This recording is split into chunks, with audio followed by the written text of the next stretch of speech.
decirle al doctor que puede comenzar cuando usted guste. Gracias. Vamos a ver, vamos a ponerle el micrófono. Ok, ahora sí está.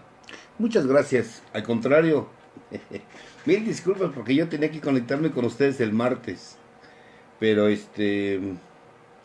pero se me juntaron, ahora sí que se me juntó la tarea. Mientras no se juntan las chamacas, no hay problema. Se juntó la tarea y pues bueno, ya no pude estar con ustedes el martes pasado, pero bueno, siempre algo que se aprende es que tenemos que respetar nuestra palabra, de las cosas que uno tiene que aprender, respetar su palabra y bueno, no pude estar con ustedes el martes, pero les dije que hoy podía estar y bueno, aquí estamos. Muchas gracias al grupo Emociones de NA de Nueva Jersey, muchas gracias, se los agradezco. Y me invita con el tema miedo e ira. Eh, creo que creo que tenemos un un buen tema. La verdad es que a mí me gustaría compartirlo como ambos, como profesional y como miembro de NA, que estuve en NA, porque a veces algo que tenemos los NA es que somos muy miedosos para todo y hasta para hacer una actividad así como que, pues sí lo entiendo, ya me llegó a pasar querer hacer las cosas perfectas, cuando hoy sé que buscar hacer las cosas perfectas es ser una persona perfectamente enferma, como lo fui yo. Y hoy sé que las cosas no tienen que salir, van a salir como tengan que salir, y salen como salen, por algo tienen que salir. Y hablar de miedo y hablar de la ira es hablar de dos de las en Alcohólicos Anónimos se manejan como dos de los tres gigantes del alma. Pero estos dos, fundamentalmente, estos dos reflejan la enfermedad, la inmadurez emocional, el resultado de mi egoísmo y el resultado de, de una serie de patrones que uno mismo va formando, que los seres humanos vamos formando. Vamos a empezar por el miedo. El miedo, que es uno de las emociones. Bueno, quedemos en claro lo siguiente. Para empezar, una emoción nunca la podemos controlar. Jamás. Es algo que tenemos que quedar en claro. Una emoción nunca se controla. Jamás un ser humano va a poder controlar. Y si quieres controlarla, o crees o piensas, supones que se va a controlar, eso es imposible. Nunca vas a poder controlar la emoción. Lo único que hiciste fue reprimirla o contenerla. Y tarde o temprano vas a explotar. Tarde o temprano vas a explotar o va a salir a través de un síntoma mental, de un trastorno mental, o va a salir a través de un trastorno físico. Eh, en mi caso, yo que fui una persona muy llena de miedo, se me manifestaba de varias maneras, pero para empezar quiero entendamos que los que somos neuróticos fuimos personas que creímos que podíamos controlar nuestras emociones. Y no, al contrario, más caos se hizo al tratar o intentar de controlar nuestras emociones, porque, porque éstas salieron tarde o temprano de una o de otra manera. El miedo, que es la primera de las emociones, y una emoción es un neuro, es el resultado de un neuroquímico, ajá, que no se puede controlar, pero que aparece ante el peligro, ante la amenaza, y que a veces confundimos el miedo con el temor, o a veces confundimos el miedo con la ansiedad. El miedo es una emoción natural, humana y sana. Es una emoción que me sirve para la supervivencia. Es una emoción que me sirve para yo poder sobrevivir en este ambiente desconocido para mí, y más aún cuando yo era un niño, donde yo apenas estaba estrenando cuerpo y estaba estrenando un lugar, y donde existen, aparentemente para mí existían amenazas. Pero ¿qué sucede cuando creces en un ambiente disfuncional?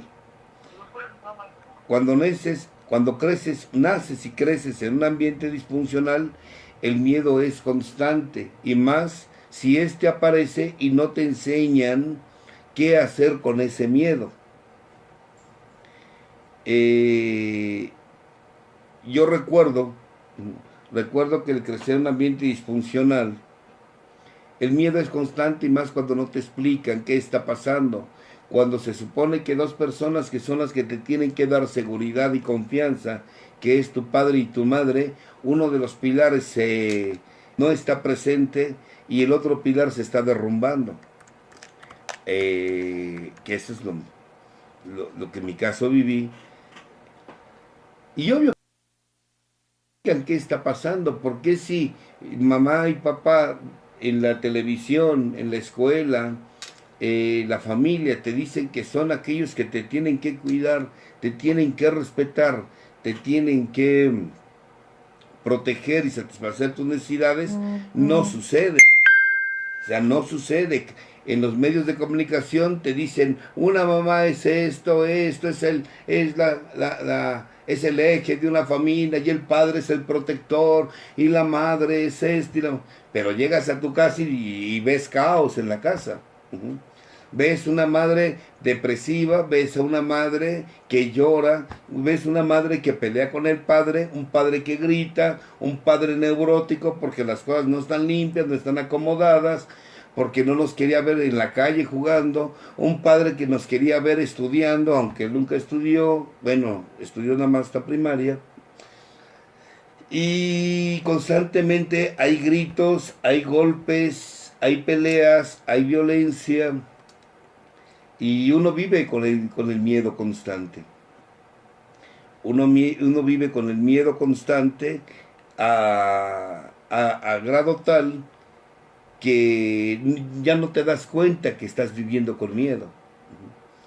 A grado tal que no te das cuenta que estás viviendo con miedo, y con el tiempo lo confundes con otras emociones. Por ejemplo, en las máscaras de la enfermedad aparece la máscara del temor. Y a veces la gente se confunde el temor con el miedo. Y les digo, no es lo mismo. Una cosa es temor y otra cosa es miedo. El temor es más por lo que te imaginas que en sí por lo que está pasando. El miedo es más real, es por lo que está sucediendo. Y el miedo es la respuesta a un peligro real, y donde tu cuerpo, tu mente y tu espíritu pues está amenazado. Inclusive los mismos instintos naturales se sienten amenazados. Cuando un niño no lo entiende, vive en constante miedo. Vivimos en constante miedo, miedo al rechazo, miedo al abandono, miedo al dolor que produce el rechazo, el abandono, al miedo que produce la traición, al miedo que produce el dolor de la injusticia, al miedo que produce el dolor de la traición. Y todo este miedo al dolor, ahí se queda como una respuesta constante, que no confundirla con el temor. El temor es más por lo que me imagino que en sí por lo que está sucediendo. Pero cuando creces en un ambiente de miedo, donde nadie te explica, donde nadie te habla de manera objetiva, donde te educan con miedo, porque si te sales, que mira que el robachico, que mira que si te sales que te pueden atropellar, que mira que si te sales en la noche, que te pueden pasar cosas en la noche, nunca te dicen qué, pero te van a pasar, eso sí. Donde te enseñan que existe un Dios que te va a castigar si no te portas bien, y portarte bien es ser lo que ellos quieren que tú seas, pero nunca te lo explican qué quieren ellos de ti, porque eres el proyecto de ellos. Tú no eres tu propio proyecto, tú eres el proyecto de tu papá, tú eres el proyecto de tu mamá, eres el resultado de sus deseos. A lo mejor no de su amor, porque a lo mejor amor no hubo, pero de que hubo deseo, eso sí. Y eres el resultado de su proyecto de vida. Eres el resultado, pero no te explican. Solamente te conducen en que Dios pórtate bien y que a los hijos a los padres no se les juzga, que un buen hijo obedece a sus padres y que Dios te va a castigar y que Dios es amor por una parte, pero después te dicen Dios te va a castigar y por una parte te dicen que hay que ir a ver a Dios a su casa y te llevan a su casa y todos solemnes, todos grises, con cara de muertos. Yo creo que ahí fue el primer lugar donde vi la cara de muertos frescos. Ya después lo vi en mi casa o en el grupo. Yo creo que ahí fue donde los vi, pero con un miedo a que... Yo recuerdo que me ponía a jugar con mis hermanos porque nos levantaban muy temprano para ir a la iglesia. Y mi padre le gustaba ir a esa iglesia, entonces nos paraba muy temprano en domingo para ir a la iglesia. Estábamos en la iglesia y nosotros jugando, mis hermanos y yo, porque no le entendíamos a lo que dice el padre, porque nos habla de lo mismo, porque había que hacer el mismo ritual cada domingo de la mañana, porque es la misma jodidez donde no entiendes nada, porque además tienen un audio de la chingada. Ahora veo que ni en los grupos de AA tienen un audio así, se escucha muy bien, y aparte los padres tienen un tonito de...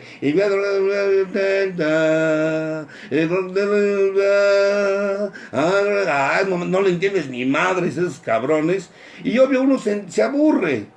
Uno se aburre y empezábamos a jugar mis hermanos y mi padre lo volteábamos a ver y estaba durmiendo. Dice yo, ¿para qué nos traes si vas a estar durmiendo tú? A un lugar donde hoy entiendo que nos traes para calmar tus culpas, pero nosotros no tenemos culpas.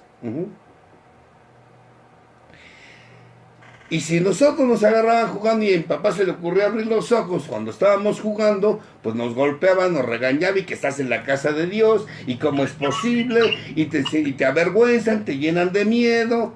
Y entonces hasta jugar te llenabas de miedo porque tenía que ser en determinado lugar, en determinado momento y en determinadas condiciones. Los gritos, los golpes, ver la escuela no como un lugar de aprendizaje, un deseo de aprender, de conocer, sino ver un lugar de tortura porque además ni siquiera te explican para qué sirve aprender. Porque además no te explican para qué sirve aprender y te etiquetan por un número. Si sacas 5, vales menos, si sacas 10, eres buen hijo. Y entonces empiezas a hacer las cosas no para uno. Empezamos a hacer las cosas para calmar la ira del padre, para calmar la ira de la madre, para calmar la ira de todos los demás. Y entonces haces las cosas por miedo. Ni siquiera poder salir a la calle a jugar porque estaba el miedo de que te podía pasar esto, pues te podía pasar lo otro. Y luego para acabarla vivíamos cerca de una pulquería, de un lugar donde se vende pulque para las personas que son del extranjero. El pulque es una bebida de aquí, de México, de nuestras culturas ancestrales, pero es alcohol. Y entonces había una pulquería ahí cerca y generalmente el pulque pues lo bebe la gente de muy escasos recursos. Entonces salían los borrachos de la pulquería en peores condiciones y yo me metía lleno de miedo porque decía, ese es el viejo que van a robar, el del costal, el que tanto me decían de niño que si yo me salía me iba a llegar y me iba a robar. Y me llenaba de miedo. Y me llenaba de miedo porque agárrese que mire que vamos a pasarnos la calle. O sea, un miedo constante para todo, para ir a la escuela y si llegas tarde y si te cierran la puerta y si repruebas la materia y que si los exámenes y que si te llevan a la dirección y un miedo constante, en ese miedo constante, ustedes porque están sanos, pero yo viví en ese miedo constante. Y luego aparte, vivíamos con la familia de la abuela paterna. Llegaba el hermano de mi papá, todos mis primos corrían a recibirlo muy contentos, llegaba el otro tío, el otro hermano de mi padre, también salía mi primo bien contento a recibir a su padre, y nosotros veíamos a mi padre que llegaba y nosotros también salíamos corriendo, pero a escondernos, porque le teníamos miedo, porque era un miedo constante de que siempre me quería ver o estudiando o haciendo actividades, quehaceres, ¿no? Los quehaceres de la casa.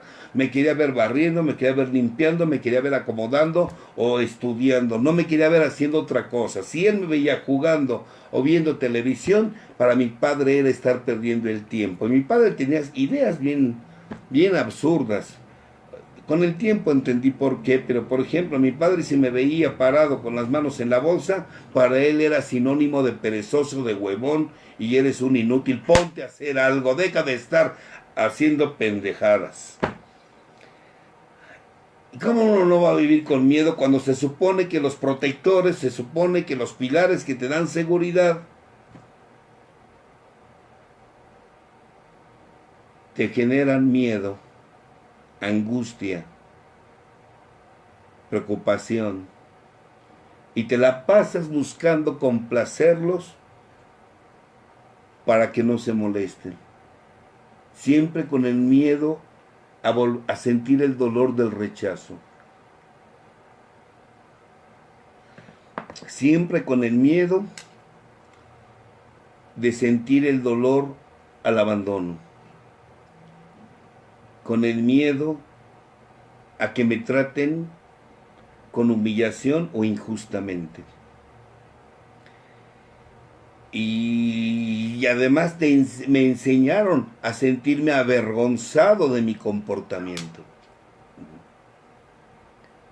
avergonzado de lo que me gustaba, avergonzado de lo que hacía, cuando era a mí lo que me gustaba y lo que hacía. Cuando eres niño, uno vive en ese ambiente.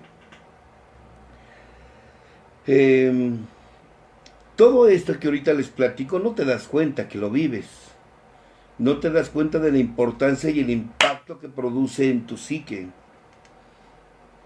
Yo me di cuenta a partir de que empecé a trabajar. Saben, aunque en la universidad te mandan a que estés en terapia y todo eso, como que no entiendes de qué se trata el asunto, como que no lo necesitas.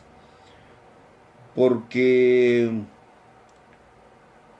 es tan común donde vives que haya gritos, que haya golpes, y además te enseñan que por tu comportamiento los demás se enojan.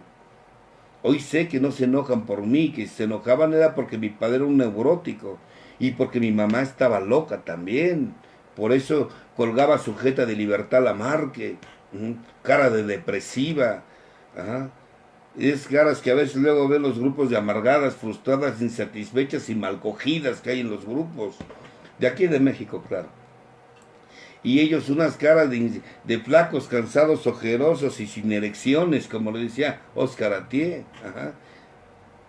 De que se notaba desde un avión, hoy lo puedo ver, que no querían casarse, que no querían hijos, que no querían responsabilidades y que todo lo hacían por imitación y que nosotros los hijos les estorbamos. Pero lo entiendes cuando trabajas contigo. Lo entiendes cuando trabajas contigo. Pero en ese momento lo único que sentía ese niño Carlos era miedo.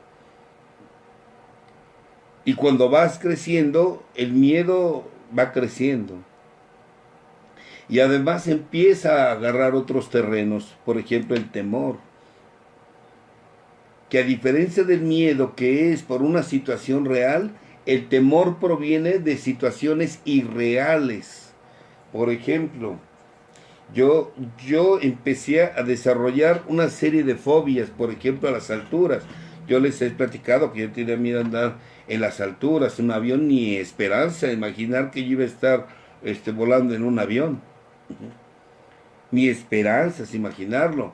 Miedo a la oscuridad, miedo a la gente, miedo a hablar en público. Yo recuerdo en la primaria que decían el maestro, a ver, ¿quién pasa el pizarrón? Y yo me hacía chiquito, para que no me mirara. Y que se le ocurrió al maestro decir, a ver, Carlos, pasa al frente. Puta. Eso era estar desconectado totalmente. El miedo se apoderaba de mí, donde todo me bloqueaba, no sabía nada, si sabía y obvio. Con el tiempo ves, la literatura te dice que las emociones bloquean tu intelecto, que no es que estés enfermo de tu intelecto, sabes pensar, sabes razonar, pero cuando una emoción aparece, todo lo que es el sistema nervioso, todo lo que es el lóbulo frontal, todo lo que son tus funciones cerebrales superiores, se anulan, se bloquean. La memoria, las noxias, las praxias, el cálculo, el razonamiento, todo se anula, todo se anula. Yo me paraba y me preguntaban y no sabía ni qué contestar. Por eso me quería desaparecer. Y al desarrollar esas fobias, entre ellas pues estaba ese de miedo a la velocidad, por ejemplo. Yo recuerdo que me subía al bus, al camión, para ir a la escuela, y luego iban como locos. Y en cuanto yo me subía, me agarraba de una, de otra, de las patas. Si ahí abajo hubiese tenido dientes, de ahí me agarro también. Y iba yo con un miedo y el otro, es más, hoy veo que no iban tan rápido. No iban tan rápido, ¿qué será? 70, 80 kilómetros por hora, lo mucho que pueden ir esas cosas. Pero mi mente ya generaba y nos vamos a voltear y me voy a golpear y vamos a salir, y ya me imaginaba las ambulancias, la patrulla, las camillas, las policías, sangre y heridos pero todo estaba aquí en mi mente. ¿Cuántas veces no me llegué a bajar del autobús por el miedo de que iba muy rápido y que para mí iba como un loco? Me bajaba, esperaba el otro, me subía y la mala suerte venía echando carreras con ese también. Y era lo mismo. Pero todo lo generaba aquí mi mente. Siempre mi mente generaba catástrofes. Cuando llegas a NEA comprendes, a ver, tú lo que tienes, esto que genera tu mente, esos son temores, ese no es miedo. El miedo es por peligros reales, como el miedo que se siente cuando hay un temblor, como aquí en la Ciudad de México, que son muy comunes, cuando hay se produce un asalto, cuando te amenazan o te apuntan con un arma, cuando si te dicen que la casa o el edificio se está incendiando, es natural que sientas taquicardia, que sientas una presión en el pecho, en la cabeza, un vacío en el estómago, que te suden las manos, que aumente la frecuencia cardíaca, respiratoria, la presión arterial y que tengas ganas de salir corriendo. Eso es natural, eso es por miedo y es para supervivencia. Pero sentir lo mismo cuando todo está aquí en tu cabeza, eso es temor y eso es locura. Pero peor aún, tener los mismos síntomas cuando estás tranquilamente acostado en tu cama, estás mirando televisión o tranquilamente estás leyendo, estudiando, y sentir como la frecuencia cardíaca aumenta, la presión arterial que te da taquicardia, te da disnea, te falta la respiración, una presión en el estómago, una presión en el pecho, una presión en la cabeza, hormigueo en las articulaciones, una sensación de que algo malo va a suceder y tienes ganas de salir corriendo. Cuando estás tranquilamente mirando televisión, eso no es miedo, tampoco es temor, eso es ansiedad, una crisis de ansiedad. Cuando nosotros, los neuróticos, bueno, los que están muy enfermos como yo, ustedes están más sanos que yo, nosotros los neuróticos dejamos que la emoción se vaya por miedo, después vienen otras como lo que es el temor, después vienen otras como es la ansiedad. Y cuando aparece el miedo, cuando aparece el temor, cuando aparece la ansiedad, la capacidad de razonar se bloquea. Yo no nada más había generado miedo en la infancia por el ambiente disfuncional en el que crecí, sino que además empecé a generar temores. Y después de generar temores, empecé a generar niveles de ansiedad muy elevados, a grado tal que no podía dormir. Yo les he platicado que daban las 2 de la mañana y yo resolviendo problemas aquí en mi cabeza. A las 3 ya andaba contando borregos y a las 4 ya estaba haciendo una junta con los borregos. A las 5 ya andaba yo apadrinándolos a ellos. Pero no puedes dormir. ¿Por qué no puedes dormir? Porque no te gusta estar contigo, porque desarrollaste un miedo que se convirtió en temor y además ansiedad, porque el miedo mismo te discapacita y cuando tú estás discapacitado no funcionas y cuando no funcionas tienes pendientes económicos, tienes pendientes laborales, tienes pendientes de tiempo, tienes pendientes de actividades, tienes infinidad de pendientes que se convierten en ansiedad. ¿Cómo iba a dormir si tenía yo 2 mujeres al mismo tiempo?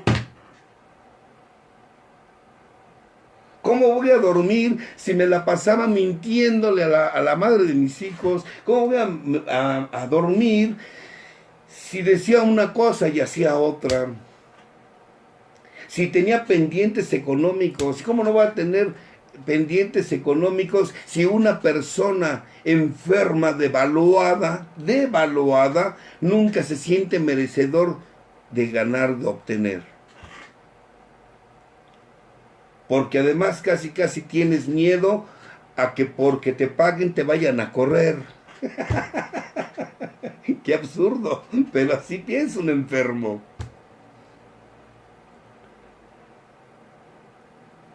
Cuando creces y ves el miedo en retrospectiva y te das cuenta que muchas de tus decisiones fueron tomadas por miedo, por temores y hasta por ansiedad.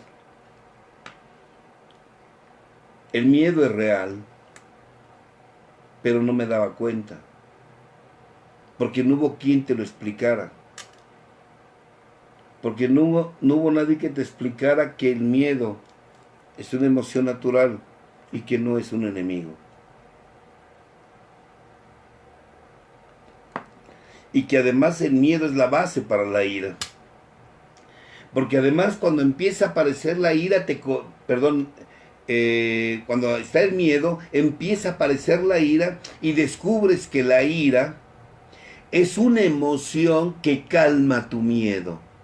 Al menos si no lo calma, te hace sentir más fuerte la ira. Como que te esponja la ira. Te haces más grande, te haces más fuerte y puedes tener a veces control de las situaciones. De ser un niño miedoso, un día por miedo, porque además me pincharon el ego, me peleo en la primaria y no me ganaron, tampoco perdí, no perdí, pero tampoco, no gané tampoco, pero por primera vez me había atrevido a pelearme y eso como que empezó a darme una fortaleza que me llevó a convertirme a partir de ahí en un niño agresivo con otros niños. Pero yo entiendo que lo que tenía era miedo que se me acercaran. Y ese niño que le hacían bullying, que se burlaban de él, ahora él provocaba ese bullying hacia otros. Hasta que un día me rompieron el hocico. Qué bueno que me lo rompieron. Por algo llegó a mi vida ese muchacho que me rompió el hocico. Qué bueno. Pero a partir de ahí me convierto en una persona violenta. Una persona violenta donde empecé a convertirme. Hoy me doy cuenta, bueno, a los años me di cuenta que ese miedo que tenía, llega un momento que ya no lo distingues. Y cuando aparece la ira sí la distingues. Pero me percaté que con la ira calmaba mi miedo. Con la ira busqué tener control. Yo jugué fútbol durante muchos años, apenas tiene que serán 6 años que dejé el fútbol.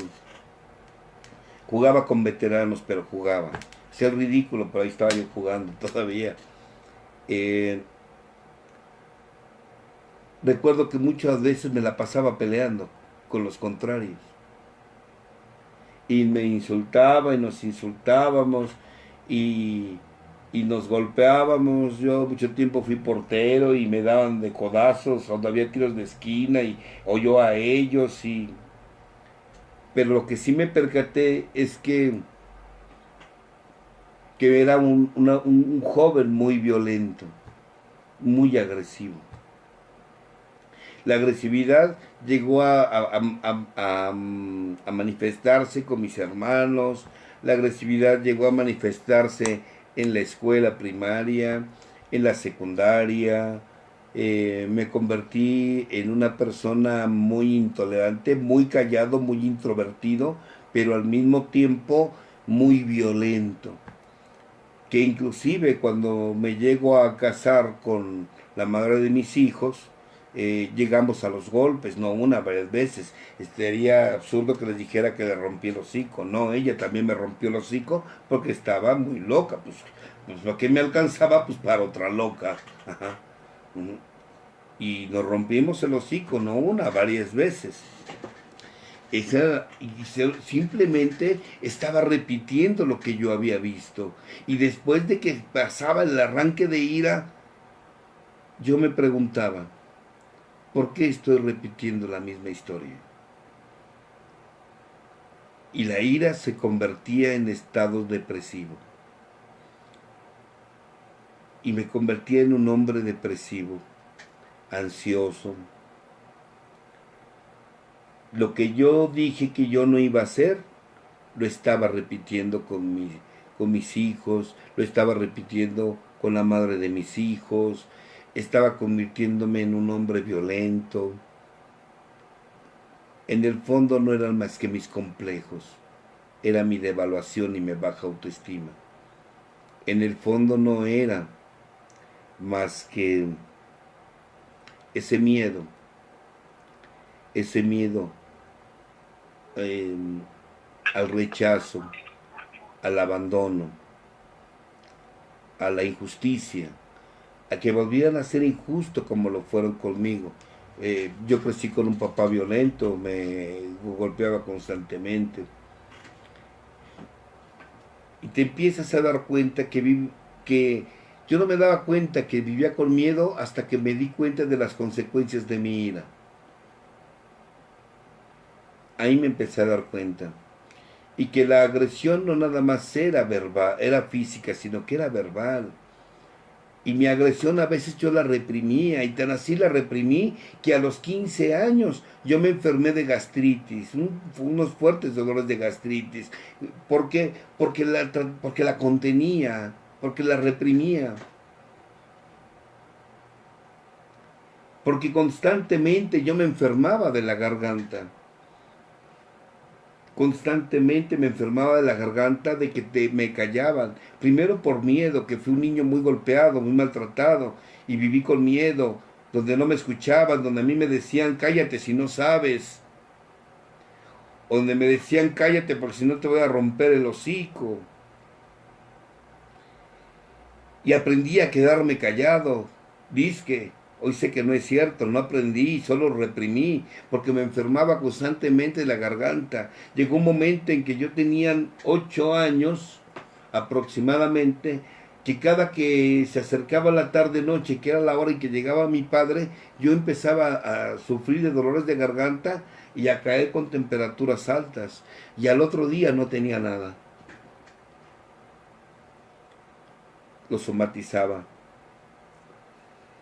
pero no me daba cuenta que era miedo. Me doy cuenta cuando ya de adulto soy agresivo, porque ahí me percato que no sentía lo que siempre sentía, ese miedo, esos temores y esa ansiedad. La, la agresividad no nada más era física. Yo recuerdo una vez, ahorita que dijeron que dije de la agresión, un día recuerdo, inclusive mi padre y yo nos peleamos con eran tres personas y mi padre y yo contra tres, y esos tres jóvenes estaban drogados.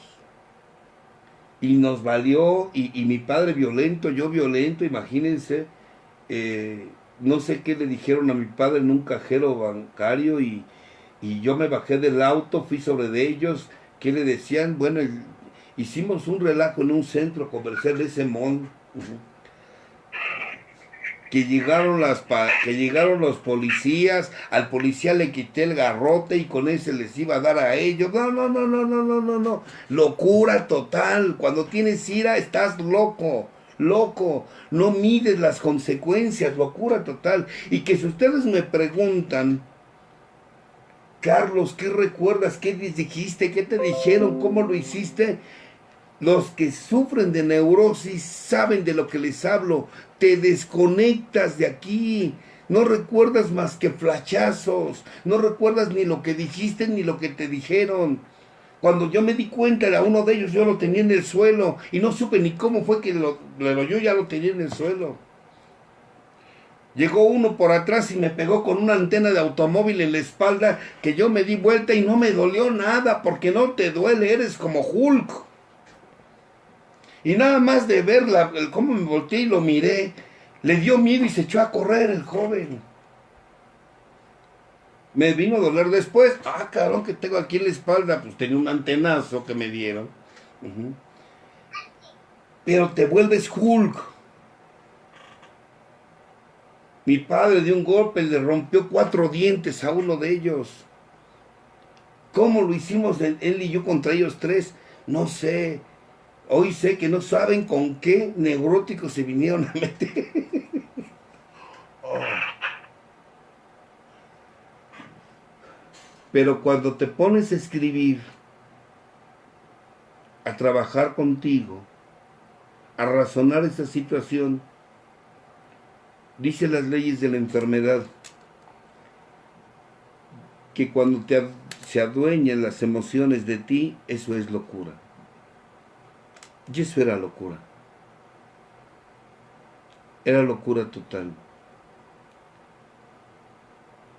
Era locura total, y que además verbalmente dices a otros lo mismo que te decían a ti. Las mismas palabras. Que no es más que una forma de defenderte ante el miedo. Porque no sabes relacionarte de otra manera. Los celos me llevaban a ser iracundo. Ah, porque para esto yo llegué al grupo diciéndoles que yo no tenía celos. Y ahí no sé quién me lo pegó y ya me dieron celos. Ahí ya me dieron celos. Y sabe qué hinche loca, me lo pegó, loco, me lo pegó. Y cuando hubo celos, que fueron las últimas etapas con la madre de mis hijos, igual venían los momentos de ira.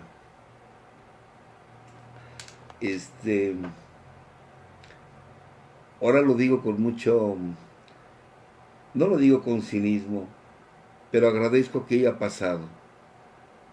Porque gracias a que sucedió todo esto, tuve la necesidad de llegar a una agrupación.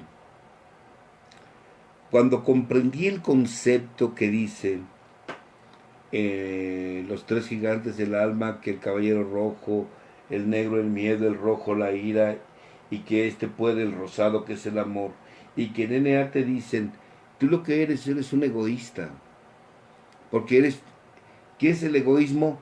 Exceso de preocupación en ti mismo. O sea, tú nada más te preocupas en ti, Carlos, pero no te ocupas, quieres que otros se ocupen de ti. Nada más te preocupas, pero no te ocupas. Eres tú quien te tienes que ocupar de ti. Y cuando te enseñan que ocuparte de ti es amarte, cuando te enseñan que practicar un programa es conocerte y conocerte es amarte, algo que empecé a descubrir fue cómo mis miedos empezaron a disipar. Hoy sé que no era amor lo que yo sentía por la madre de mis hijos en un principio. Ya después cuando estaba yo en el programa sí, pero en un principio sé que no era amor, que lo que yo tenía era miedo a estar solo. Y además me di cuenta que muchos estaban ahí igual que yo, por miedo a estar solos. Pero lo adornan diciendo que es que te amo. Ah, cuál pinche amor. No tienes ni la pinche idea de lo que es el amor, pero con tal de no estar solos, ahí andan este par de jodidos ahí juntitos. Pero es natural. Es natural cuando estás inconsciente. Es natural, no es que lo ames, lo que pasa es que es lo que hay. Y como es lo que hay, pues es lo que levanto, pues mira. Y así me pasó. Porque yo era un hombre, un joven, un niño muy antisocial. Y pues imagínense, me casé con mi primer novia formal, pues cómo no va a estar jodido. Lo primero que levanté. Y pues ella jodida también, pues levantó otro jodido. Decía mi abuela, una frase que se usa mucho aquí en México. Buena está la caca para el tepalcate. Y así está. Uno igual al otro. Obvio, cuando te pones a trabajar tus emociones, cuando en mi caso me puse a trabajar mis estados emocionales, cuando me di cuenta que lo que tenía era miedo y que un hombre con miedo no sabe amar, que un hombre con miedo siempre hace las cosas a la mitad, que un hombre con miedo como consecuencia siempre está con temores, generando estupideces y siempre está con ansiedad, porque siempre deja pendientes, y que por miedo al rechazo no sabe decir no, a todo desea que sí. ¿Cómo lo iba a resolver? Sepa. Me acordé el martes, dije, vale, gordo. A estos les dije que el martes, a este le dije que el martes, ¿y ahora qué hago con estos dos grupos que voy a compartir el martes? Lo que antes hacía era mentir.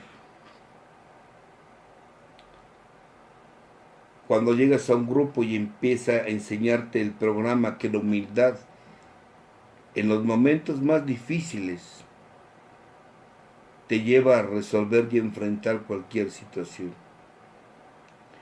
Y bueno, con ustedes por eso estoy hoy aquí.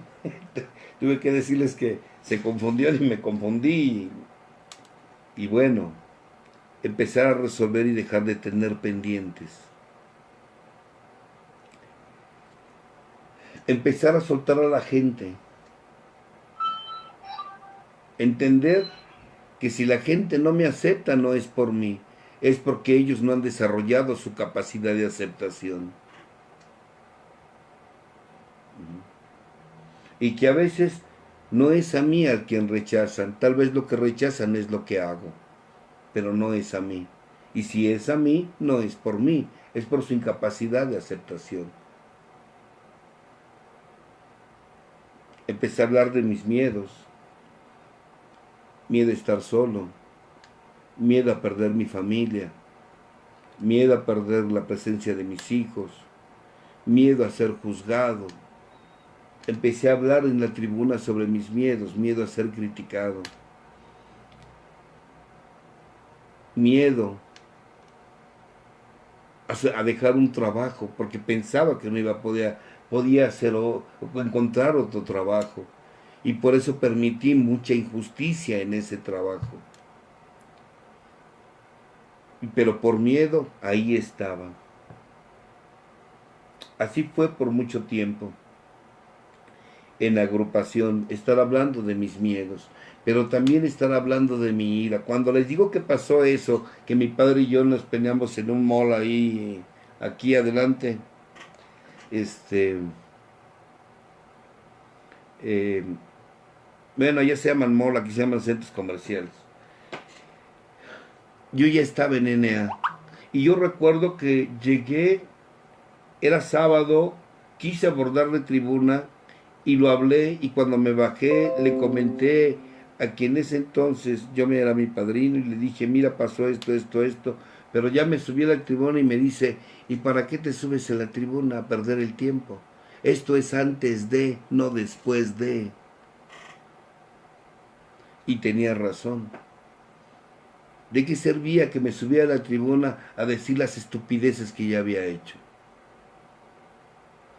Si el programa es de prevención, si el programa es para que me ponga a trabajar mis 3 primeros pasos antes de que yo dejara, antes de que yo buscara la satisfacción de mi ira, antes de que dejara yo que mi miedo se apoderara de mí, era antes de. Ya después de que hice todo lo que hice, ya para qué quitarle el tiempo a alguien que puede prevenir lo que va a hacer en su casa quitándole la tribuna. A veces hay gente que se obsesiona a querer abordar la tribuna solo para decir las mismas estupideces y no ha trascendido nada. Bueno, aquí no, allá en México, acá, aquí en México, aquí. Y les digo, ¿para qué te subes a decir lo mismo si no vas a hacer nada? Te quejas de tu mismo atarantado, pero sigues con él empiernándote todas las noches. Sigues con tu misma pinche loca, pues ya deja tu loca. Pero ya deja de estarte quejando de ella. Déjale el tiempo a alguien que realmente quiera hacer un cambio de actitud y que necesita de la tribuna para no dejarse llevar por la emoción de la ira cuando llegue a su casa. No le quites el tiempo a aquella gente que verdaderamente está trabajando. Bueno, así les dije yo, porque así me dijeron a mí. Y recuerdo que fue en esa ocasión. O sea, ¿para qué te subes si ya hiciste lo que estabas haciendo? ¿Para qué? La verdad es que de las cosas que fui aprendiendo del miedo, es que el miedo se alimenta con la pasividad. Pero también me di cuenta que la acción, que es lo opuesto al miedo, alimentaba la fe, la confianza en mí. Y empezar a atreverse a tomar decisiones, como vengan. Empezar a enfrentar a quien tenía que enfrentar en el trabajo, el tener que enfrentar a quien tenía que enfrentar. A la madre de mis hijos, cuando me amenazaba que me iba a dejar, y un día tenía que decirle, ¿cuándo te vas? ¿Por qué no te has ido? ¿Cuánto tiempo quieres para irte? Vete. Y a mí me temblaba todo, pero había que decírselo. Y un día atreverme a vivir solo. Y los padres, ya saben, los padres, cuando lo ven a uno bien, porque hoy entiendo que los papás ayudan siempre al más jodido, no al quien más aman. Al más jodido es a quien más apoyan los papás. Ajá. No es que mis papás no me quieren, porque apoyan más a mis hermanos, les digo, porque son los más jodidos. Siempre los papás apoyan a los más jodidos. Y yo creo que en ese entonces sí me vieron con lástima y muy jodido, porque me decían mis padres, cuando les dije que me iba a separar, hijo, vente para acá a vivir con nosotros. Y son de las cosas que uno aprendes y dices, no, quiero vivir solo. Quiero aprender, porque ese era mi principal miedo. Aprender a vivir solo. Aprender a estar con mi peor enemigo. Conmigo. Aprender a lidiar con mi ansiedad. Aprender a estar,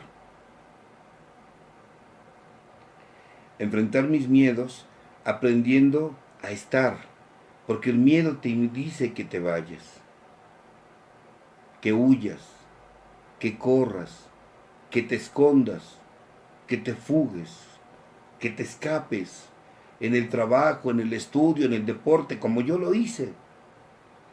Yo me fugaba en el fútbol, jugaba en 5 equipos en una semana. Me fugaba leyendo. Yo recuerdo que tenía un libro para cuando me duerma, un libro para cuando vaya yo al trabajo y otro libro. O sea, leía, pero era una fuga. Era una fuga nada más. No es que fuera muy estudioso. Bueno, La ventaja es que aprendí muchas cosas. Pero es mi forma de fugarme. Porque si piensas, no sientes. Era mejor pensar. O fugarme en el trabajo para no llegar a casa. Hasta que un día tienes que enfrentar tus miedos. Y el tercer paso, primero, segundo y tercer paso, a mí me ayudaron a enfrentarlos. El mismo programa me fue llevando de la mano. Algunos le dicen poder superior. Sí, poder superior. En un principio para mí el poder superior era el programa. Yo por eso tuve tanta necesidad de practicarlo.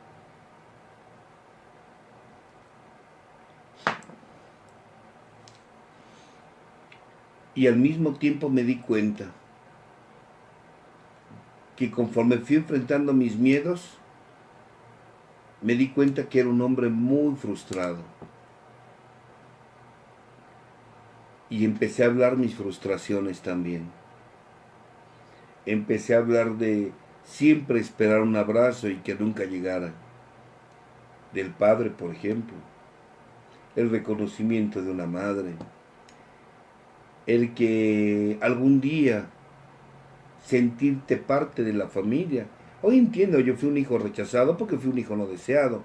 Por lo tanto, siempre esperar el reconocimiento de otros hasta que un día dices, se acabó. Ahora yo me reconozco a mí mismo. Y cuando empecé a reconocerme a mí mismo y dejé de buscar el reconocimiento de la familia me empezó a aceptar. O sea, es una locura. Todo era al revés. Todo era al revés. Pero además empecé a hablar de esas frustraciones, la frustración de que no tuve un padre que me apoyara en mi carrera, la frustración de no haber tenido un apoyo que me explicaran, que me enseñaran. E inclusive cuando me casé a ser papá, además yo era muy soberbio, no lo iba a permitir. La verdad es que con el tiempo después descubrí que fue un pretexto. Pero había muchas frustraciones de ver que otros habían tenido y conseguido y yo no, por mi ego, claro. Entonces empezar a hablar en la tribuna todas esas frustraciones, empezar a hablar y descubrí que me empecé a convertir en un hombre más tolerante. Empecé a entender que amar era respetar la libertad. Y nada más pensaba en los demás, pero nunca me había dado cuenta que respetar mi propia libertad también era una manera de amarme. ¿Y cómo respetaba mi libertad? Dejar de estar cuidando a los demás o dejar de estar al tanto de los demás.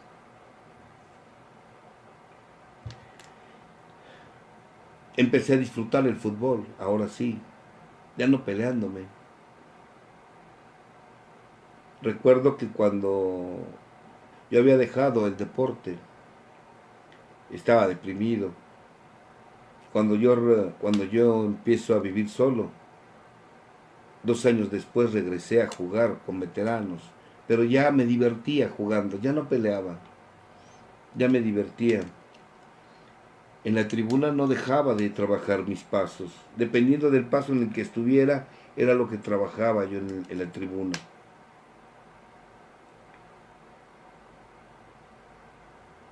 Al día de hoy, porque esto sí se los quiero decir antes de que se acabe el tiempo, al día de hoy puedo entender que el miedo y la ira no son enemigos, son dos grandes aliados.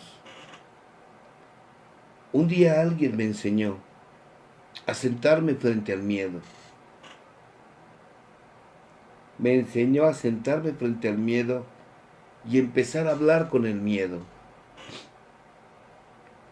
Y decirle lo que había aprendido de él. que me habían enseñado que había que escapar de él, que me habían enseñado que cada que él apareciera yo tenía que detenerme, que me habían enseñado que cada que él estuviera presente en mi vida era sinónimo de que estaba yo equivocado y que tenía que detenerme, que su presencia era algo así como una maldición que siempre me limitaba a vivir plenamente. Por miedo, le tuve que decir al miedo todo lo que dejé por él. Le dije, por ti, miedo, por ti, no solté muchas cosas que tenía que soltar desde antes. Por ejemplo, no vivir con mis padres estando casado, no vivir con mis suegros estando casado. No debí de haberlo hecho, pero por miedo a los demás lo permití. Por miedo a no dejar ese trabajo y por miedo a no encontrar otro, permití mucha explotación. Y entonces tuve que hablar con el miedo y decirle, mira, todo lo que dejé por ti. Pero al final tuve que decirle al miedo, pero tú no tienes la culpa. Porque al igual que Dios, a mí me enseñaron un concepto deformado de ti, miedo. Hoy sé, te decía el miedo, hoy sé que tú llegas a mi vida solamente para decirme que haga las cosas con prudencia y con cuidado, pero jamás para detenerme. No estás tú aquí para detenerme. Solamente estás tú aquí para decirme, Carlos, haz las cosas con más prudentemente, haz las cosas con cuidado. Mira, necesitas recursos, necesitas elementos, pero no para que te detengas. Y entonces me pedí una disculpa. Y le pedí una disculpa al miedo por el concepto equivocado que tenía yo de él. Y he dejado de ver al miedo como un enemigo. Ahora es un aliado. Hoy sé que el miedo es un aliado. Hoy sé que el miedo es un aliado que la naturaleza, Dios, poder superior, pónganle el nombre que quieran, me dio para que yo aprenda a vivir aquí en este planeta, en este plano. No para que me detenga, al contrario, para que yo crezca, para que yo evolucione, para que yo trascienda, nunca para detenerme. Y lo mismo hice con el dolor. Porque el dolor también me di cuenta que era un aliado, tampoco era un enemigo. Un día tuve que sentarme con el dolor y decirle, siempre escapé de ti. Y hoy sé que eres la vitamina más poderosa que se le puede dar a un espíritu para fortalecerlo. Siempre huí de ti. A través del deporte, a través de estar leyendo, a través del trabajo, a través del sexo, a través de tantas estupideces escapé de ti, dolor. Te tuve tanto miedo, y tanto tu miedo como tu dolor, los dos me llevaron, por el concepto que aprendí de ustedes dos, me llevaron a convertirme en un enano espiritual. En un niñote en cuerpo de adulto. En eso me convertí. Pero hoy sé que no son mis enemigos. Ni tu miedo estás aquí para detenerme, solo para invitarme a que haga las cosas con prudencia y con cuidado y adquirir las herramientas que necesito cuando me falten. Y tu dolor estás aquí para decirme que cada que aparezcas es porque tengo que tomar decisiones y acciones claras y concretas. Para eso estás tú, dolor. Y lo decía el doctor Jung cuando dijo, cuando la conciencia está dormida llega el dolor y lo despierta. Hoy sé que el dolor, tú llegas a mi vida cada que en alguna área de mi vida estoy yo roncando, estoy durmiendo. Y no porque tu presencia sea incómoda, significa que seas mala. Al contrario, el dolor es incómodo. Y a veces queda tatuado en el alma, pero es para que no se me olvide. Despierte y aprenda y accione para que me mueva. Y los hice mis aliados, mis amigos. Hoy son mis amigos. Y también un día un día también hablé con la ira. Y a él lo que le hice fue le agradecí. Porque cuando estuvo presente, tú me dio la fuerza suficiente para sobrevivir. Pero hoy sé que nada más puede estar presente cuando es contra mí. Cuando sé lo que tengo que hacer y no lo hago, ella puede venir y decirme, a ver, Carlos, ¿qué pasó?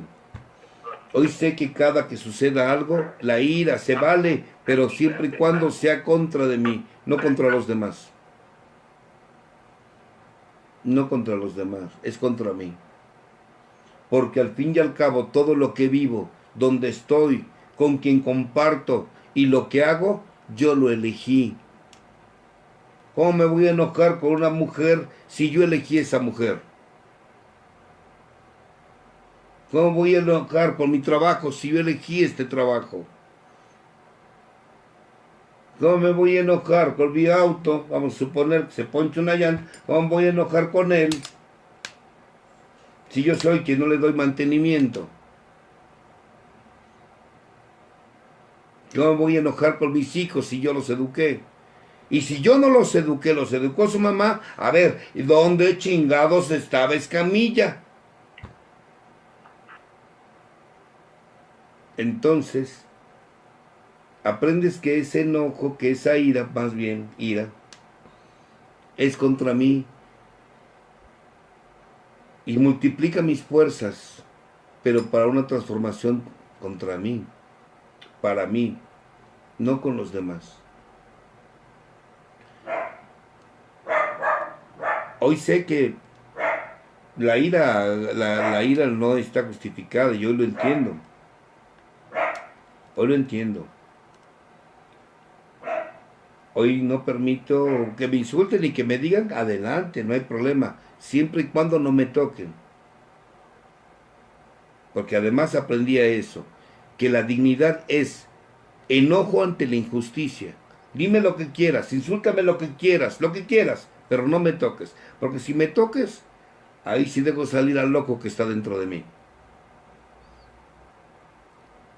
Porque también no veamos a la ira como un enemigo nada más. Es un aliado. Y para algo sirve. El programa no te exonera de emociones, más bien te enseñas a encauzar estas emociones. ¿Para qué sirven? Para algo sirven. Hace rato que estaba compartiendo en Colombia, se los decía, a un grupo de Colombia les decía, Jesús de Nazaret también se enojó, Buda se enojó. O sea, no porque tengas un camino espiritual significa que estás exonerado de enojarte, no, o de no sentir dolor, al contrario. Precisamente para no sufrir, por eso enfrentas el dolor. Pero tanto el miedo, que hoy sé que es una herramienta para que yo esté al tanto de las cosas que tengo que hacer y más cuando lo que voy a hacer es nuevo y es desconocido, y la ira me contra de mí cuando yo sé lo que tengo que hacer y no lo hago, o para poner límites porque enojarse ante la injusticia se llama dignidad, se vale.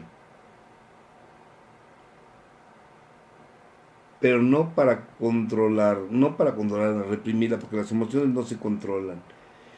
Pero sí empecé a desarrollar otra cosa, la habilidad de amar.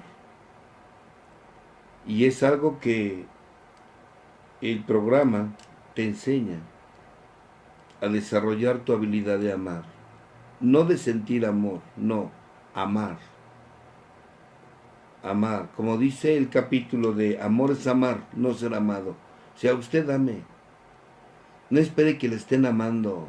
Ya deje de estar de con un exceso de preocupación en usted mismo.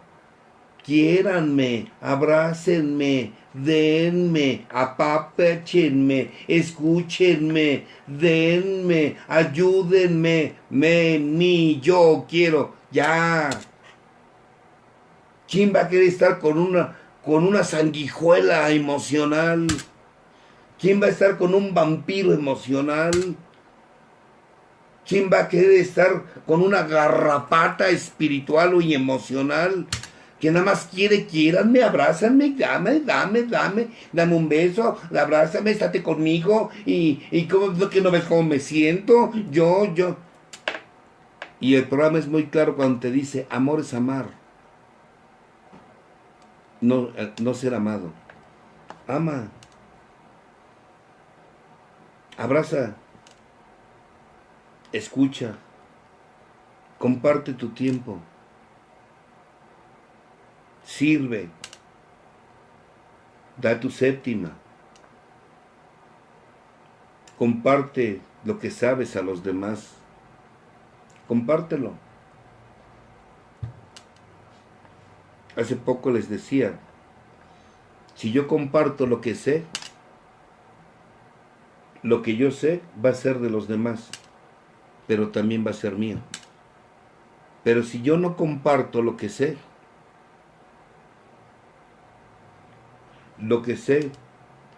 no va a ser de los demás, pero tampoco va a ser para mí. Yo me beneficio más que ustedes compartiendo. Yo me beneficio más sirviendo que ustedes siendo los receptores del servicio. Y hoy sabemos que la capacidad de servir de un ser humano es tan grande como su capacidad de amarse a sí mismo. Entre más te ames, más sirves. Entre menos te ames, por eso no sirves. Así tan sencillo es. Así tan sencillo es. Si hay gente en los grupos que no hacen servicio, pues ¿cómo le pides que sirva si no se ama? No le pidas servicio al que es estéril para el amor. No le pidas que haga servicio. Porque mira, si lo hace, o se va a servir del servicio, o va a ser un vil en el servicio. Va a ser un servil en el servicio. Y gatos no queremos, ni depredadores queremos. Ahí lo dicen los conceptos. Solo queremos servidores. Y tu capacidad de servir va a ser tan grande como tanto te ames. A cambio de nada.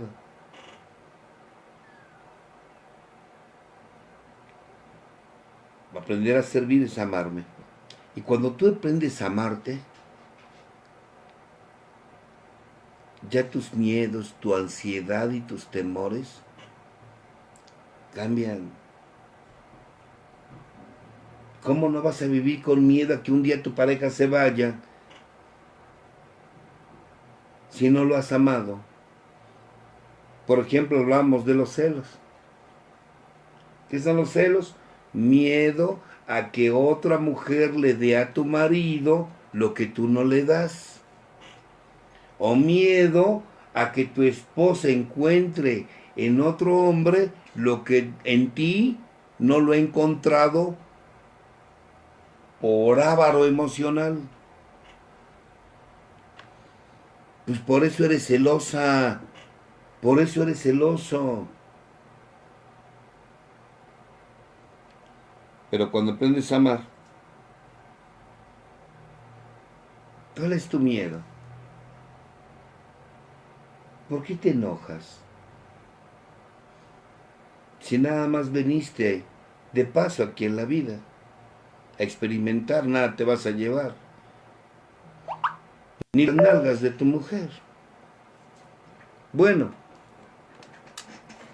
si ni las tuyas te las vas a llevar.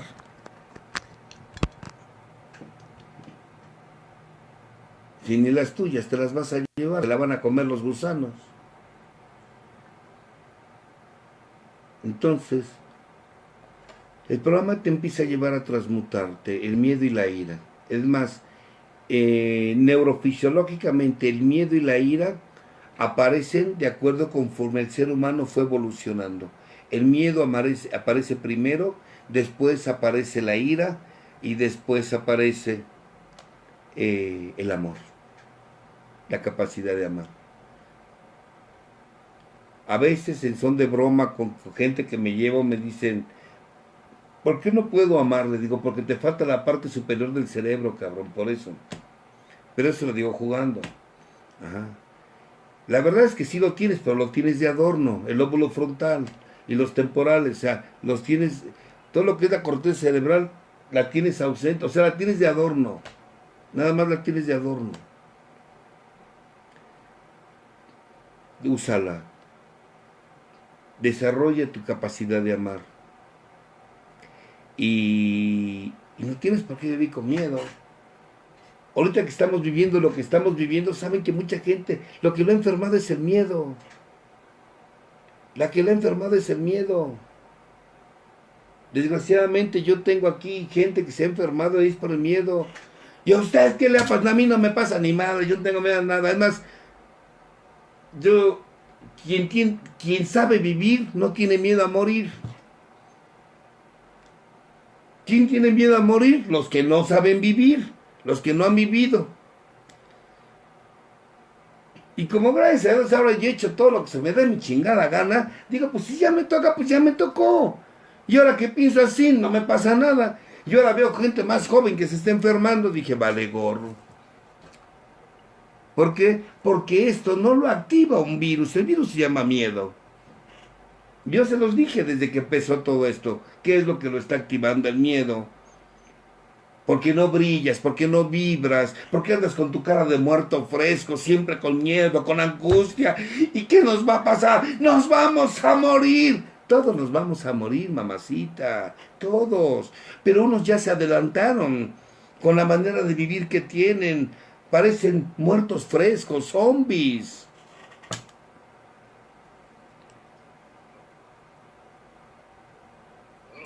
Yo creo que, para terminar, que el mismo programa te va llevando de la mano. Ese Dios que a mí me enseñaron, castigador, y que había que temerle, lo que te asfixié. Ahora es otro. Y este nuevo concepto de Dios, para empezar dejé de ser religioso. Y además entendí que no estaba afuera, estaba dentro de mí. Y que Dios no quiere rituales. Dios no quiere padres nuestros, ni quiere oraciones, quiere acciones. Él no quiere que ande dando limosnas.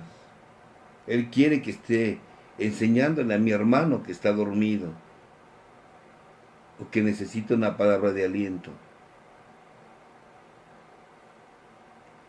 Él quiere hechos. Y cuando estás consciente de que tu vida son hechos, lo vuelvo a repetir, la acción incrementa tu fe, la pasividad incrementa tus miedos. Y este programa es de acción. no de reflexión. Es de acción, no de meditación. Es de acción primero. Muévase. Yo hoy voy a dormir a toda madre, porque compartí hace rato con mis amigos de Colombia y porque ya compartí con mis amigos de Mayerse. Ya compartí, ya hice.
Él quiere hechos.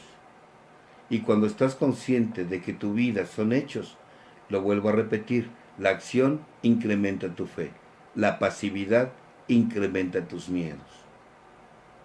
Y este programa es de acción, no de reflexión. Es de acción, no de meditación. Es de acción primero. Muévase. Yo hoy voy a dormir a toda madre, porque compartí hace rato con mis amigos de Colombia y porque ya compartí con mis amigos de Mayerse. Ya compartí, ya hice.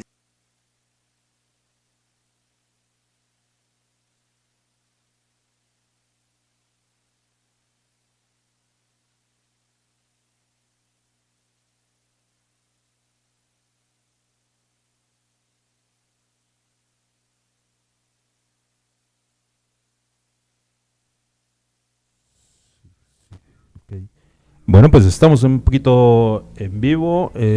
Permítanos tantito, estamos recobrando lo que es la transmisión. Y bueno, pues gracias a todos los que están al pendiente en lo que es la transmisión de Visión Colectiva Radio.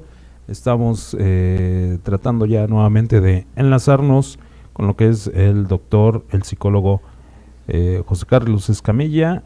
En unos momentos más, pues vamos a estar ya enlazándonos con lo que es la sesión de preguntas y respuestas. Esto debido a lo que es un poquito la saturación de las redes de internet.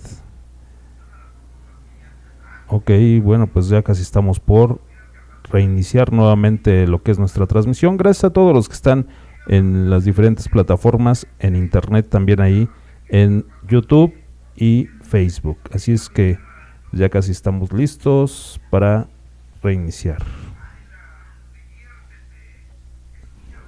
Ok, permítame tantito. Ahí estamos. Creo que ahora sí, con la magia de el internet.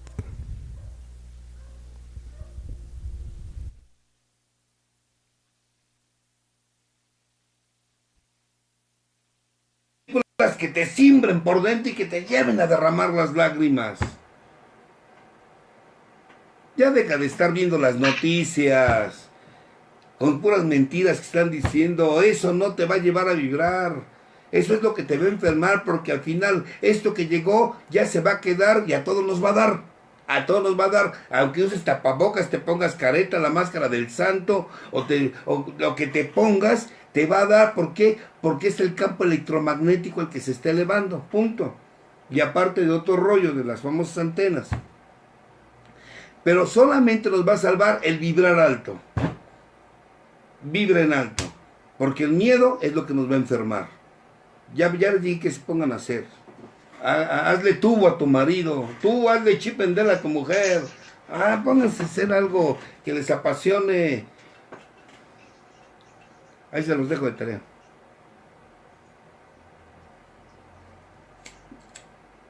Muchas gracias. La otra pregunta, Yesenia, ¿tienes ahí la pregunta? Sí, es ¿cómo perder el miedo a los vértigos? The question. ¿Son generados por la ansiedad o por los alimentos o por el mismo miedo?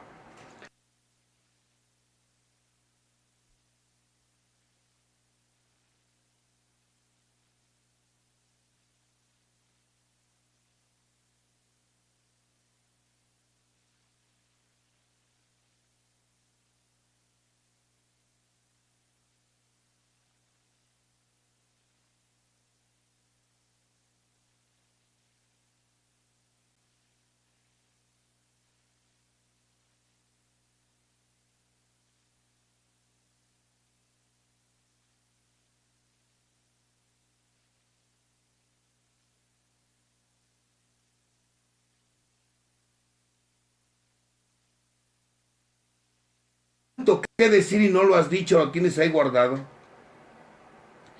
Porque tienes tanto que hacer. Porque tienes tanto que hacer y por eso, tanto que hacer y por eso, y no lo haces, por eso te da ansiedad. Entonces, ya ponte a hacer lo que tienes que hacer. Ya diles en tu grupo la verdad, lo que tienes ahí guardado y que no has aflojado. Ya, aflójalo. Ya dilo.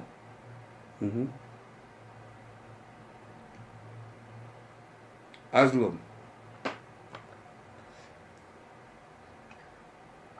Gracias, doctor. Nancy, ¿tienes otra pregunta? Sí, la pregunta es ¿qué existe antes del miedo y después de la ira? Nada, es el miedo y la ira. Yesenia, ¿tienes otra pregunta? Sí. Usted habló de servicio, pero hice la pregunta. Cuando la persona solamente usa la literatura, los servicios, solo intelectualmente, pero a la hora de la práctica no aplica nada por más años que tenga un programa y usa la tribuna solo para quejas y quejas, ¿qué sugerencia daría? Yo te preguntaría, ¿quién te nombró la supervisora general de los miembros de NA? Usted no va a supervisar qué hacen y qué no hacen. Usted haga lo suyo. Usted deje de estar viendo quién hace servicio, quién nada más es pájaro nalgón de tribuna, quién nada más se hace güey. ¿Usted qué le importa? Usted ocúpese de usted. Punto.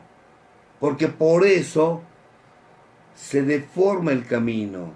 Usted fue a recuperarse, no a recuperar a los demás. Usted es miembro de NA, no miembro de la Liga de la Justicia.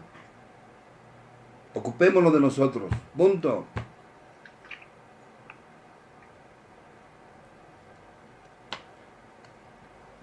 Gracias. Nancy, ¿tienes otra pregunta? Sí, la pregunta es, esta persona dice que como alcohólico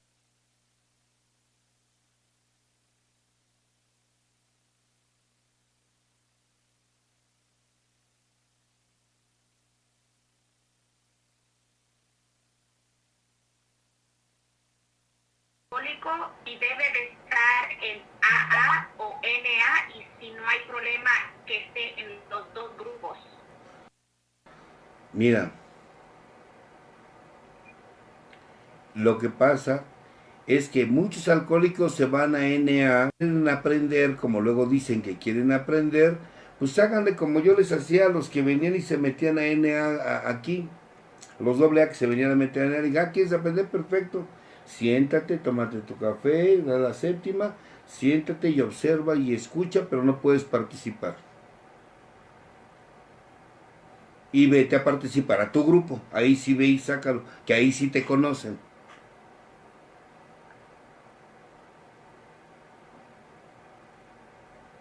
Digo, porque van por prestigio y por poder, ya los conozco. Que no se hagan güeyes.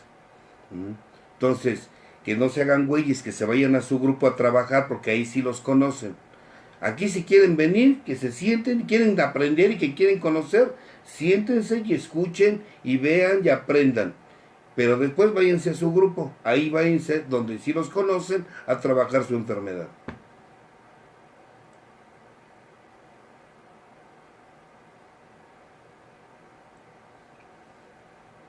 Gracias. Yesenia, ¿tú tienes otra pregunta? Sí. Dice, si podría entender algo más sobre cómo salir de la soberbia. No te escuché. Dice, ¿podría extender un poco más sobre cómo, aquí dice, cómo salir de esa soberbia? Pues hablar tu verdad en la tribuna. Porque mira, lo peor de todo es que el orgulloso y el soberbio ya todo el mundo sabe que está jodido, menos él. O sea, ya todo el mundo lo sabe, menos él. Le pasa lo que al marido engañado. Ya todo el mundo le dice al venado, menos él sabe. Ajá. Entonces, si quieres bajar tu soberbia, súbete a la tribuna. A mí me pasó, mira, yo llegó un momento en que cuando te digo que yo seguía discutiendo y estaba yo en NA,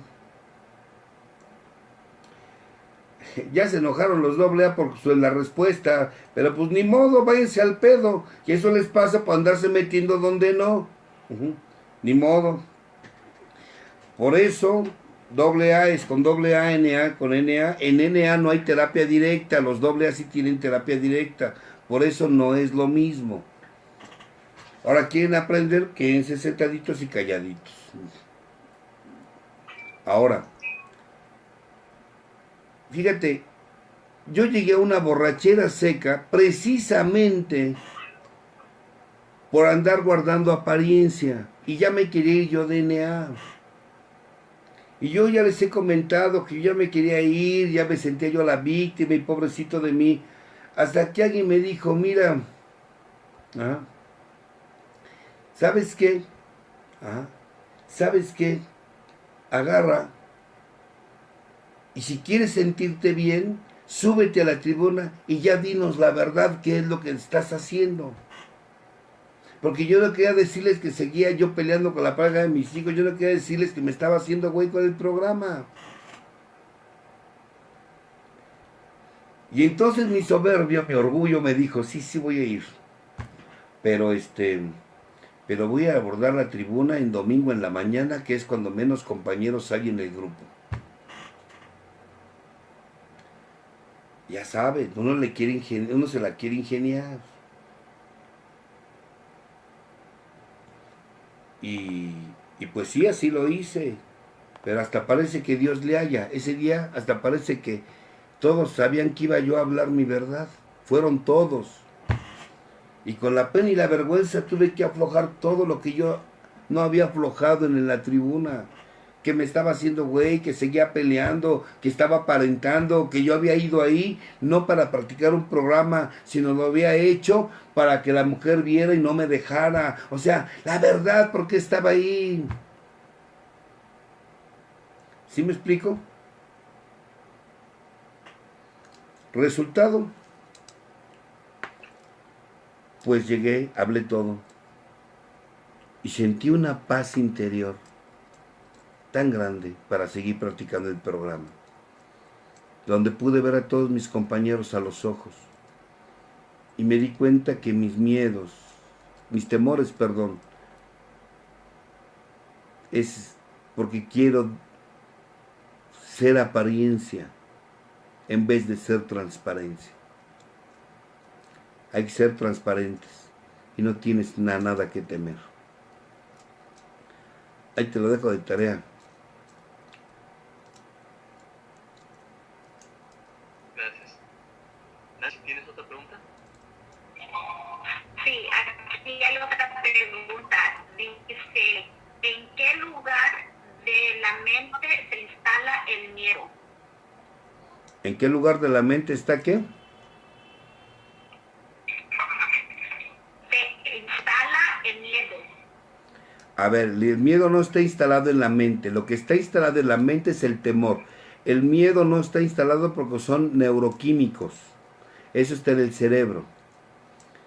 Ahora, los temores están en el lóbulo frontal. Ahora, ¿de qué te sirve saber en qué parte del cerebro si yo te digo que está en el lóbulo frontal? ¿De qué te sirve saberlo? A ver, dime. Bueno, te entiendo.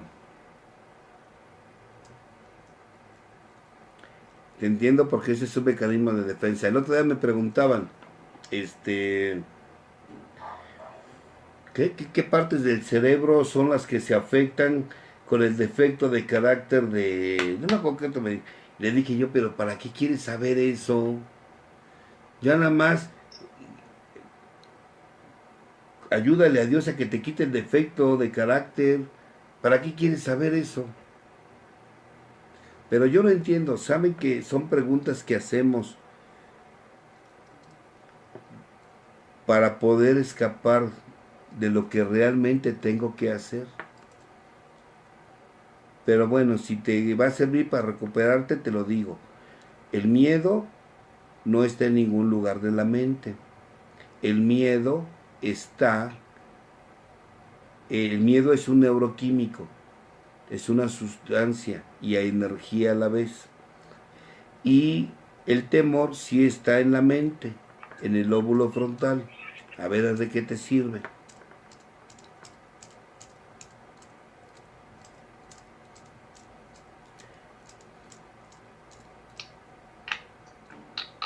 Gracias. Yesenia, ¿tienes otra pregunta? Sí. Dice, ¿cómo encarrillar los instintos descarriados? Con el programa. Primero con el cuarto y quinto, reconociendo cómo es que están mis instintos social, material y sexual, cómo se han descoyuntado, cómo es que están insatisfechos.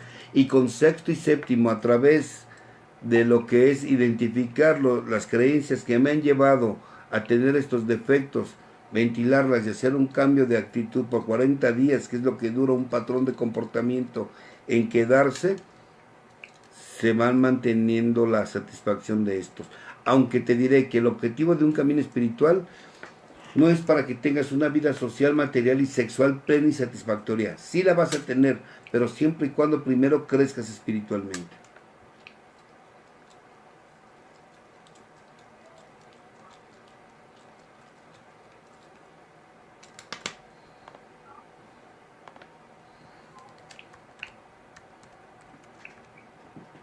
Nancy, ¿tienes otra pregunta?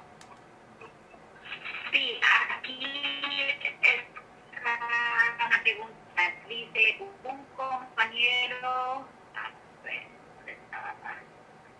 un compañero pregunta, ¿qué tan válido es ponerle límite a un compañero de más tiempo en sobriedad que le vive ubicando a uno?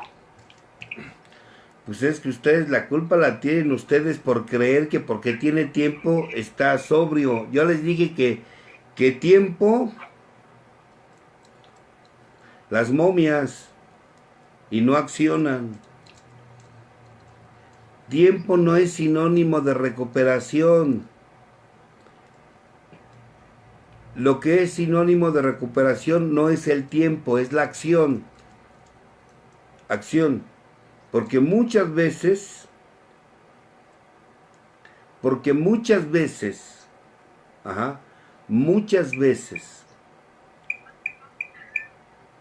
el precisamente, porque muchas veces precisamente, porque muchas veces, es que están hablando por ahí, las personas, solo porque tienen tiempo, se ponen a hablar, pero tenemos que ver que lo que diga esté a la altura de cómo vive. Si como vive no está a la altura de lo que dice, mándenlo a la chingada. Es un padrino pirata, es pendejo. Ajá. Nada más tiene tiempo acumulado. Vergüenza le debería de dar cuánto tiempo tiene y viviendo como vive. Quede claro eso. Entonces, la recuperación no es tiempo, es acción, es actitud, capacidad de servicio, miembro de calidad, lo dicen los conceptos. ¿Qué es un miembro de calidad? Aquel que es responsable, moral e ilustrado. Responsable, ¿por qué? Ante un servicio. Moral, ¿por qué? Porque es una persona íntegra, de palabra. E ilustrado, ¿por qué? Porque conoce la literatura. O sea, es un miembro de calidad. Pero si no es más que tiene tiempo y es aquí se la pasa acomodando, es otro miembro de la Liga de la Justicia. O sea, un jodido. Codependiente.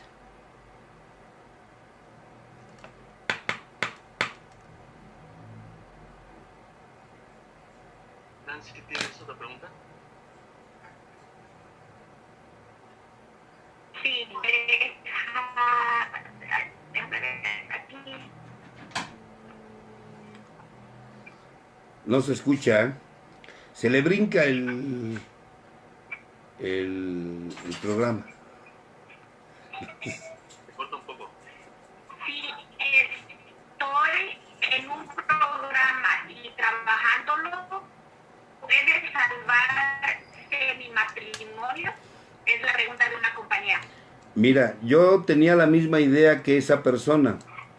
De hecho, yo llegué para eso, preguntando cómo le hago para que no me dejen.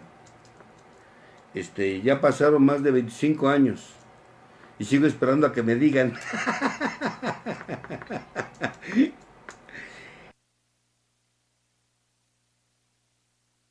El programa es para que aprendas a vivir con pareja o sin pareja.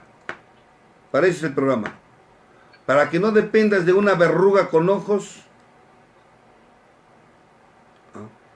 Porque tu felicidad no depende ni de tu verruga con ojos, ni de tu tumor con ojos. Depende de ti. Depende de ti. ¿Ok?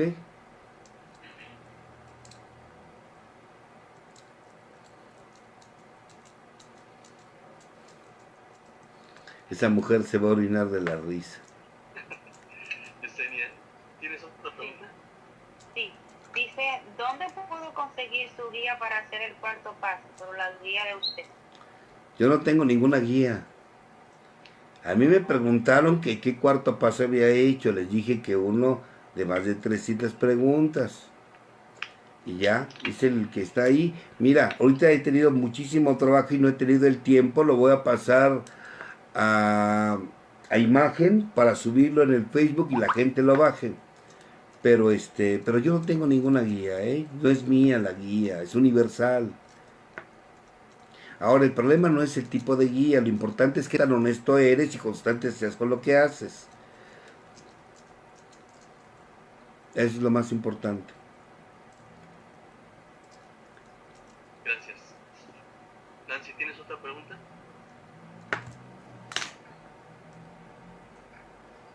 Sí, dice aquí, ¿cómo encarrilar los distintos encarrilajes? Ya se había hecho esa pregunta. ¿Sí tienes otra, Nancy? Otra parte de esa.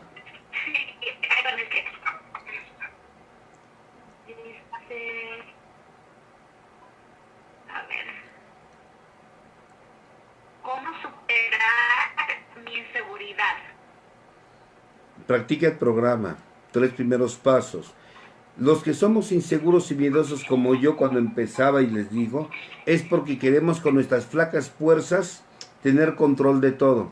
Cuando dejas de buscar controlar a todo y dejas que Dios haga su parte y yo hago mi parte, dejas de ser una persona tímida, miedosa, insegura, desconfiada.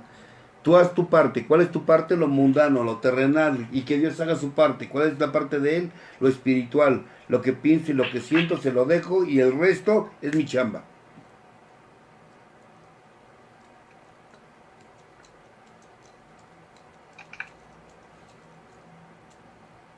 Gracias. Yo tengo otra pregunta también que me pasaron aquí. Dice, ¿qué posibilidades hay que venga a Nueva York para hacer un taller de la espiritualidad? Dice que el compañero aquí que se encarga de organizarlo y de qué lugares con cabaña y todo. Bueno, yo no doy talleres de espiritualidad, yo doy talleres de iniciación. Integro la espiritualidad, pero es una iniciación. Eso, todo lo que es actividades para el año que entra, en octubre 15, es el día donde yo abro la agenda para el año que entra. En octubre 15, en este octubre que viene, abro la agenda para el año que entra. Ahora va a ser más complicado. ¿Por qué? Porque voy a darle prioridad a todos los que se quedaron pendientes, inclusive con los boletos de avión que iba yo a salir en estos días. Entonces, como unos ya habían comprado boletos de avión y hay un año para poder usarlos, entonces vamos a darle prioridad a esos grupos. Por ejemplo, Chicago, que le vamos a dar prioridad a Chicago, le vamos a dar prioridad a pues algunos lugares que están ahí pendientes,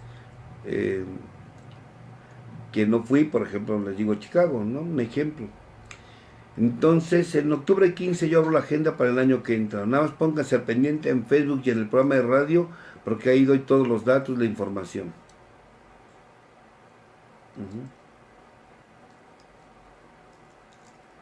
Gracias. Nancy, ¿tienes algo más? Estoy buscando una que dio un compañero desde Colombia, que me dice el compañero de Colombia, tiene dolor en muela de juicio, pidió a su poder superior que me ayudara con el hablar menos, hacer más y que se me quitaran ansias de comer y me da este malestar de muela. Efectivamente poco puedo hablar y mis ansias de comer se reducieron a nuestra. ¿Qué más debo aprender de eso? Bueno, lo que medio entendí de lo que dijiste, porque no lo entendí, se escuchaba así como muy arrastrada las palabras. Pero bueno, mira, yo lo acabo de decir ahorita en estos momentos. Todo lo que implica lo carnal, lo físico, lo material, es chamba tuya, no es de Dios. Así es que ve con un dentista, no esperes que Dios te lo resuelva, no chingues. Ajá. Y si no quieres hablar, aprende la verborrea, que no es más que hablar por hablar. Se quita a través de que bajes tus niveles de ansiedad. Ajá. Es un problema de ansiedad lo que tienes. Por eso hablas y hablas y hablas y hablas. Creo que no hemos entendido que Dios se ocupa de lo espiritual y lo demás es de nosotros. Ajá.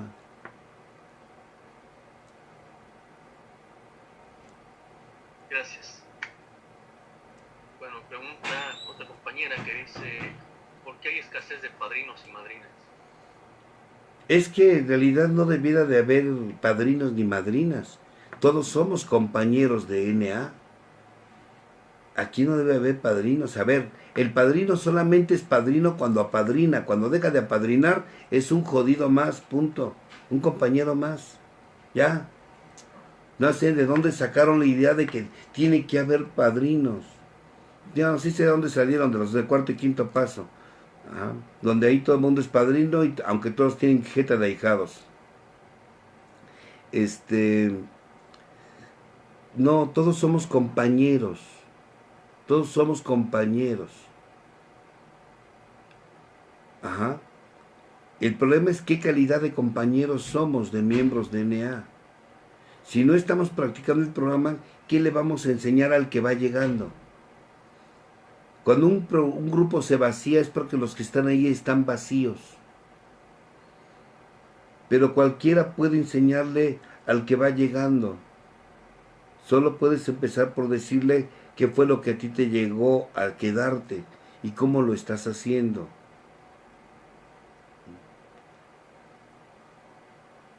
¿Sí me explico? Pero nada más. O sea, nada más. Somos compañeros.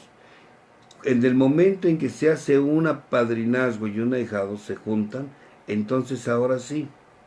En esos momentos él es el padrino, él es la madrina y ellos son los ahijados. En esos momentos nada más cuando se están apadrinando. Cuando dejan de apadrinarse, siguen siendo compañeros, punto. El padrino nada más es padrino cuando apadrina.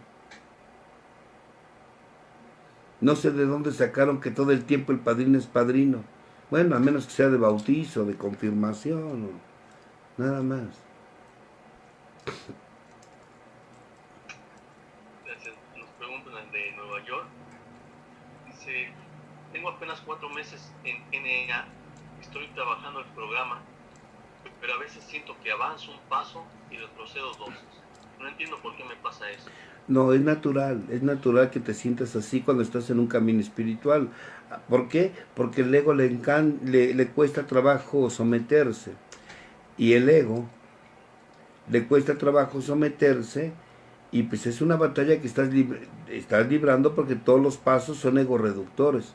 Entonces es natural que a veces te dé insomnio, a veces te vuelves intolerante, a veces caes en depresión, de repente andas bien, de repente andas mal. O sea, es natural, es parte del camino, es parte del proceso. Por eso no cualquiera le entra.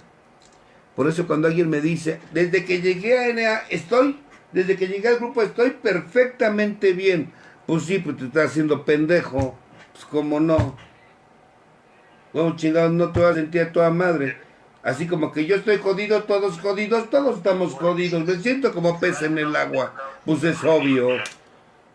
Quien realmente está trabajando con su interior, hay crisis, hay caos, hay turbulencia, hay transformación. No, aunque no va a ser por mucho tiempo.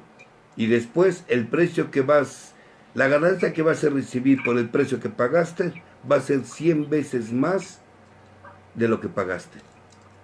Pero en un principio hay un compartimiento ahí en YouTube, en mi canal de YouTube que se llama El Camino del Guerrero, ahí hablo de eso.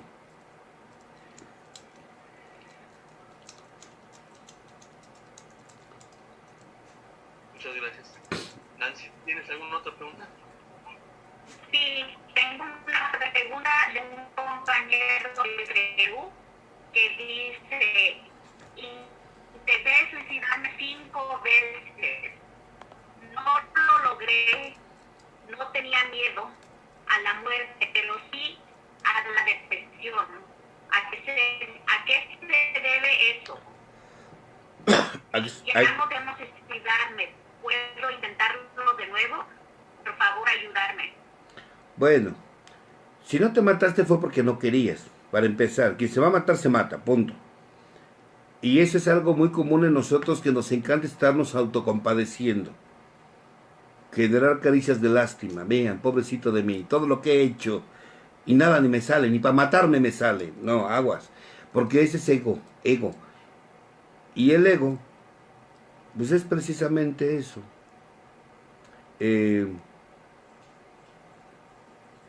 La mente suicida no se quiere matar, lo que quiere matar es el dolor que está sintiendo. Y acuérdense que al ego no le gusta el dolor. Si realmente quieres dejar de estar jugando el juego del suicida, ponte a leer la literatura, y ahí mismo lo dice la etimología de la enfermedad mental y emocional. Que los suicidas no nos queríamos matar, lo que queríamos matar era el dolor que estábamos sintiendo. Entonces haz tu ego a un lado y ya súbete a la tribuna y ya dinos la verdad, qué es lo que te está doliendo. Ya ponte a trabajar tu programa, ya dinos la verdad, qué es lo que te está doliendo. ¿Qué viviste de niño?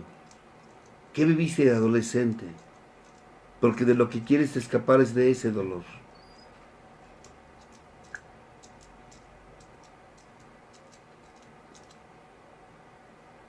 Bueno, muchas gracias. Estamos ya en el tiempo, pero quiero disculparme con todas las personas que no fue posible llevar todas sus preguntas. Tratamos de juntar lo más posible que se podía. Y también soy el medio, más que nada, de agradecerle. Todos estamos muy contentos con la plática. Y no nada más agradecer de esta plática, sino de